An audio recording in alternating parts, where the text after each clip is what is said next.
बिस्मिल्लाहिर्रहमानिर्रहीम। जी बेटा जी, तो आज का हमारा जो टॉपिक है उसका नाम है एल्गोरिदम।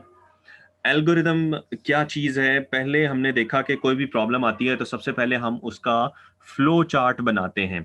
फ्लो चार्ट के बाद जो नेक्स्ट स्टेप परफॉर्म किया जाता है वो है जी एल्गोरिदम। एल्गोरिदम बेसिकली क्या होता है कि हमने जो डायग्रामेटिकली बात समझाई होती है, जो सोल्यूशन बनाया होता है, उसको हम स्टेप फॉर्म में लिखते हैं। ठीक है, कि हमने करना क्या है, जिसको आम हुर्फे आम में कहेंगे टू डू लिस्ट तैयार करते हैं। ठीक है, ले जी, एल्गोरिदम कह रहा है जी कि studying algorithm is the fundamental part of computer science. Computer science में आपको बहुत ज्यादा एल्गोरिदम जो है वो स्टडी करने पड़ते हैं। इन दिस सेक्शन हम इसको डिटेल से डिस्कस करेंगे। तो पहले हम बात करेंगे, फोकस करेंगे इसकी डेफिनेशन पे। है क्या चीज? बहुत इंपॉर्टेंट डेफिनेशन है। कह रहा है an algorithm is a set of steps to solve a problem. यानी कि क्या क्या काम करने पड़ेंगे, कौन कौन से स्टेप्स परफॉर्म करने पड़ेंगे किसी भी मसले को सॉल्व करने के लिए। It is written in a natural language. हमेशा ये किसी भी मतलब इंग्लिश में या उर्दू में, जो भी आपकी लैंग्वेज है उसमें आप इसको लिख सकते हैं। ये टेक्निकल लैंग्वेज में नहीं लिखा जाता। ठीक है, मतलब प्रोग्रामिंग लैंग्वेज में नहीं लिखा जाता। So it is easily understandable by the humans, ताकि इंसान इसको आसानी से समझ सके। For example, to solve the problem of preparing tea, we can follow the following steps. अच्छा, अब एल्गोरिदम के बारे में जस्ट मैंने आपको बताया ना कि ये स्टेप्स होते हैं। इसमें ये कोई चीज जरूरी नहीं है, लाजमी नहीं है कि सिर्फ टेक्निकल जो है प्रॉब्लम्स के लिए ही आप एल्गोरिदम बना सकते हैं। आप जनरल कामों के लिए, आम जिंदगी के जो रोजमर्रा के हमारे काम हैं, उनके लिए भी टू डू लिस्ट बना सकते हैं। ठीक है ना, स्टेप्स ही बनाने हैं। तो कह रहा है जी, चाय बनाने के लिए हम कहें कि ये स्टेप्स हैं, तो बेजाना होगा। सबसे पहले हमें स्टार्ट करना पड़ता है। उसके बाद टेक अ केटल, आपको इलेक्ट्रिक केटल लेनी पड़ेगी। उसके बाद क्या करना पड़ेगा? अगला step, pour water in it, उसके अंदर पानी उंडेलना पड़ेगा। इंग्लिश में पानी एक जगह से दूसरी जगह जब आप डालते हैं, गिराते हैं या उंडेलते हैं, तो उसको इंग्लिश में पोर कहते हैं। Put the kettle on the fire. अच्छा, ये जो केटल है, ये मतलब वो इलेक्ट्रिक केटल नहीं है। बस उसको मतलब कि आपने चूल्हे पे रख देना है। कोई केतली है, मतलब स्टील की या सिल्वर की। उसके बाद ऐड शुगर एंड मिल्क, उसके अंदर जो है वो शुगर और मिल्क डालना है, यानी दूध डालना है। और जो है वो चीनी डालनी है। उसके बाद वेट टिल इट बॉयल्स, उतनी देर तक जो है इंतजार करना है जब तक वो बॉयल नहीं हो जाता। Remove the kettle from the fire, और उसके बाद जो है उसको आपने आग से उठा लेना है। एंड उसके बाद एंड हो गया। लेकिन इसमें स्टेप्स तो लिखे हैं मेरा ख्याल है, लेकिन एक छोटा सा स्टेप मिस कर गया। चाय या चाय की पत्ती कहाँ डाली है इसने? वो नहीं डाली। बहरहाल जी, तो ये एक जनरल से उसने जो है एक आपको तरीकाकार बताया कि सिंपली आपने स्टेप्स लिखने हैं। ठीक है, the above set of steps can be called an algorithm for preparation. तो चाय बनाने के लिए ये जो स्टेप्स ऊपर बताए गए हैं, इनको हम एल्गोरिदम का नाम दे सकते हैं। ठीक हो गया? तरतीब से आपने स्टेप्स लिख देने हैं। सो कह रहे we can also solve the certain problem with the help of a computer. उसके अलावा बहुत सारे ऐसे मसले हैं जो कंप्यूटर पे भी आप सॉल्व कर सकते हैं। For that purpose we first formulate an algorithm for the problem. ले जी, यानी जो हमारे प्रोग्रामिंग से रिलेटेड प्रॉब्लम्स होंगी, वो जाहिर सी बात है आपने कंप्यूटर पे ही सॉल्व करने हैं। तो उसके लिए भी आपको जो है एल्गोरिदम तैयार करना पड़ेगा। लेकिन एल्गोरिदम तैयार करने के लिए भी कुछ चीजें हैं, कुछ रूल्स एंड रेगुलेशंस हैं, उनको आपको देखना पड़ेगा।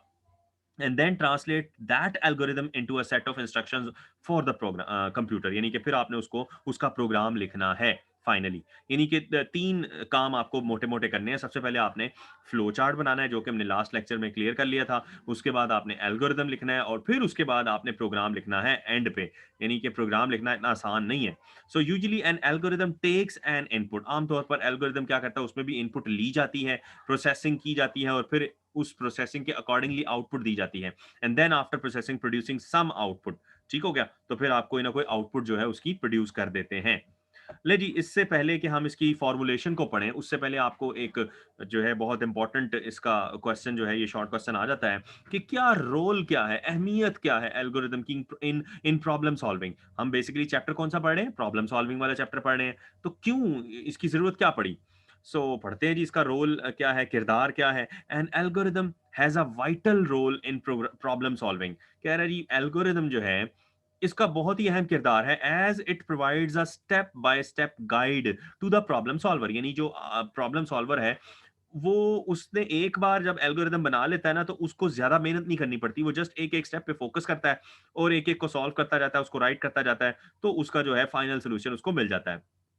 और अगर वो एल्गोरिदम ना बनाए पहले, तो हो सकता है कि प्रॉब्लम का सॉल्यूशन जो उसने सोचा है, वो अपने रास्ते से जो है वो हट जाए, और जो उसका रिक्वायर्ड सॉल्यूशन है वो ना मिल सके। सो कह रहा है it is a complete description of the solution, यानी इसमें पूरी वजाहत हो जाती है कि करना क्या है आपने, ठीक है ना। So usually a computer programmer first rights N algorithm, हमेशा एक प्रोग्रामर क्या करता है, एल्गोरिदम पहले लिखता है and then translate it into code of some programming language, और फिर उसके बाद प्रोग्रामिंग लैंग्वेज में उसको कन्वर्ट करता है। So some time the designer of the program first makes a flow chart, और उससे भी पहले वो कह रहा है जी कि जो डिजाइनर होते हैं वो फ्लो चार्ट सबसे पहले बनाते हैं to solve a problem, and then encodes the flow chart into an algorithm, और फिर फ्लो चार्ट से एल्गोरिदम बनता है, और फिर एल्गोरिदम से आगे जो है वो फाइनल प्रोग्रामिंग लैंग्वेज के अंदर कोड राइट किया जाता है। और इसको उसने डायग्रामेटिकली इस जो है डायग्राम में 1.8 में दिखाने की कोशिश की है कि प्रॉब्लम ये है, उसके बाद आपने फ्लो चार्ट बनाया, उसके बाद आपने एल्गोरिदम लिखा, और आखिर में आपने 0101 का कोड तैयार कर दिया, कंप्यूटर का प्रोग्राम उसकी लैंग्वेज में तैयार कर लिया। ठीक हो गया। तो जनाब रोल या किरदार या अहमियत आपको समझ में आ गई होगी, आई होप के जनाब। स्टेप बाय स्टेप प्रोसीजर होता है और कंप्लीट डिस्क्रिप्शन होती है, ठीक है। और प्रोग्रामर या डिजाइनर प्रेफर करते हैं पहले एल्गोरिदम लिखें और बाद में जो है उनके लिए कोड लिखना आसान हो जाता है। ठीक हो गया। अच्छा जी, उसके बाद आगे चलते हैं जी। Formulation of an algorithm.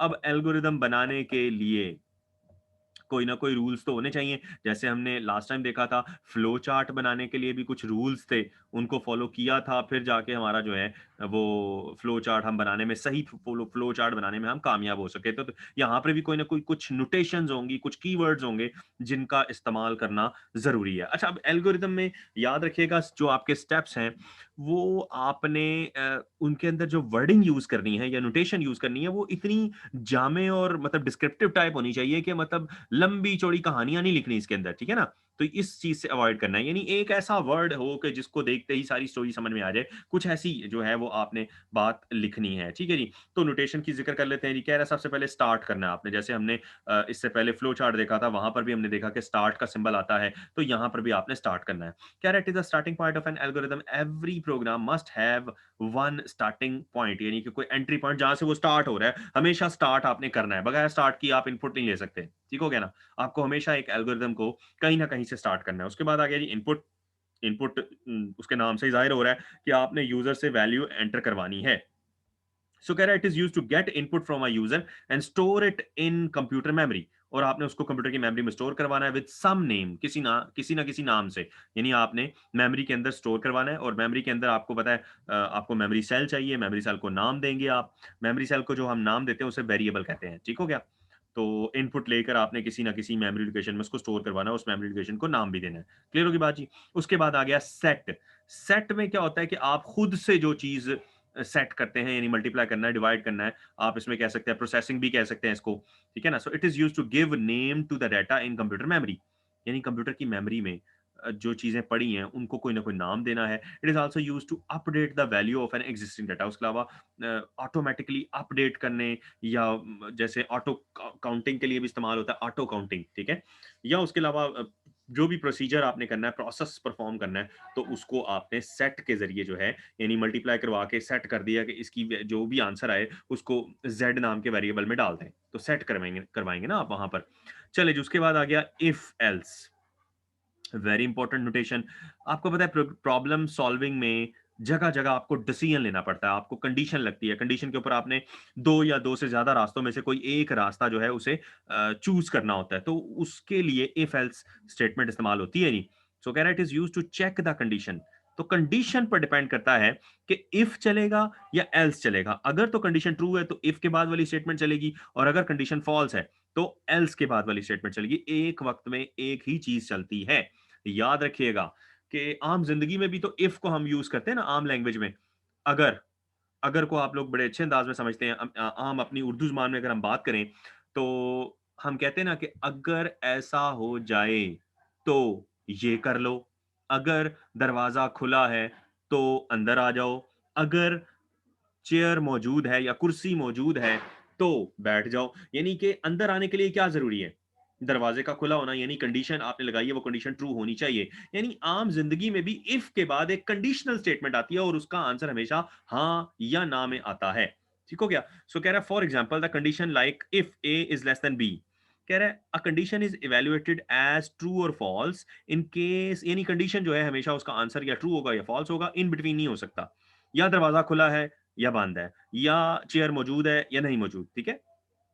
सो कह रहा है इन केस, कह रहा है in case the condition is true, तो क्या होगा, the statements related with if part, यानी इफ के आगे जो स्टेटमेंट्स होंगी या उसके साथ जो जुड़ी हुई है आर एग्जीक्यूटेड, वो।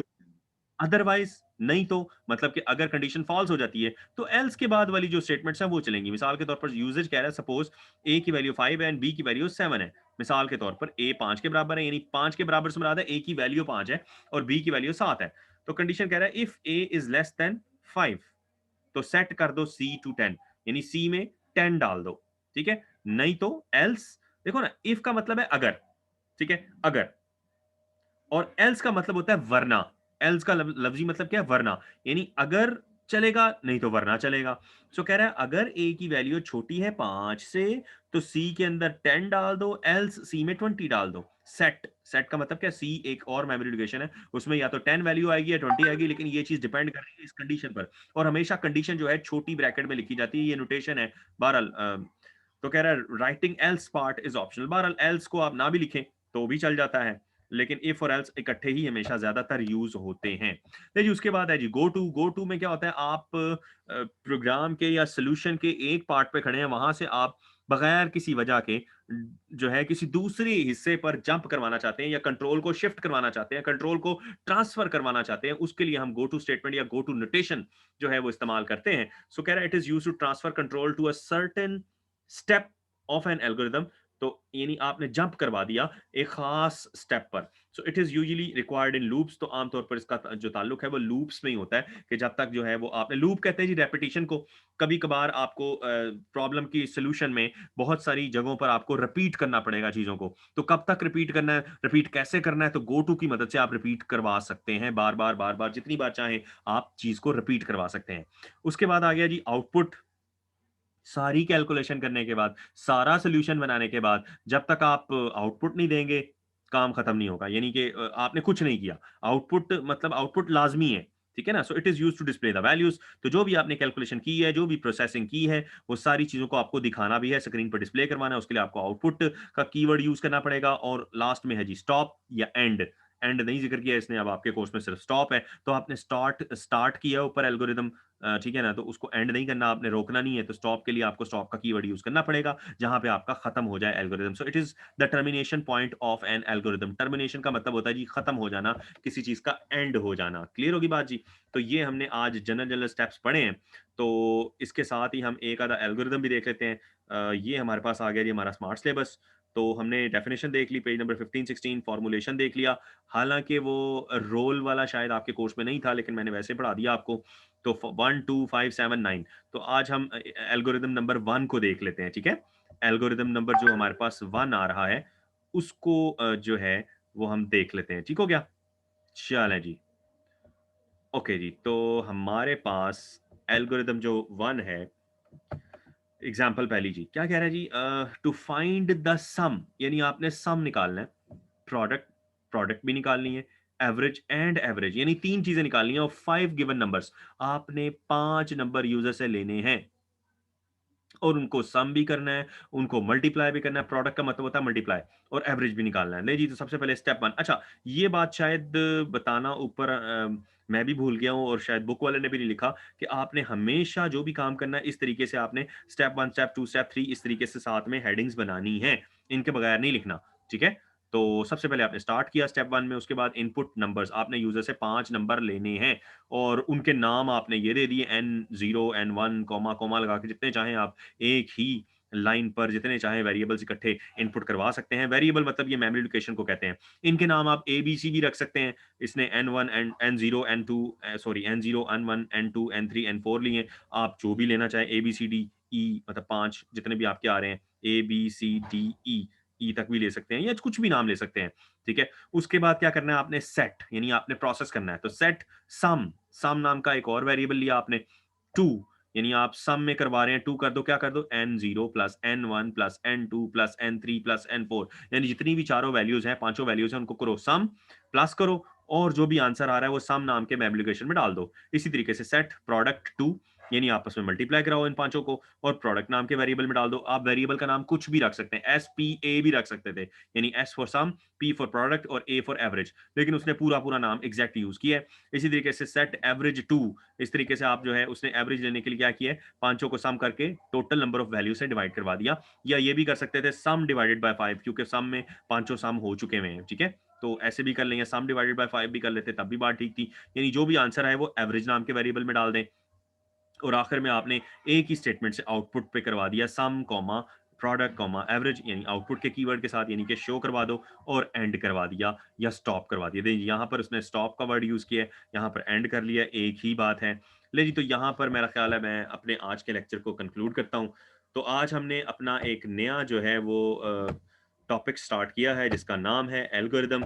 इस हवाले से हमने उसकी डेफिनेशन देखी, उसका रोल देखा, उसकी जो है फॉर्मूलेशन देखी। अगर इस हवाले से आप लोगों का कोई सवाल है तो वन बाय वन करके आप लोग पूछ सकते हैं।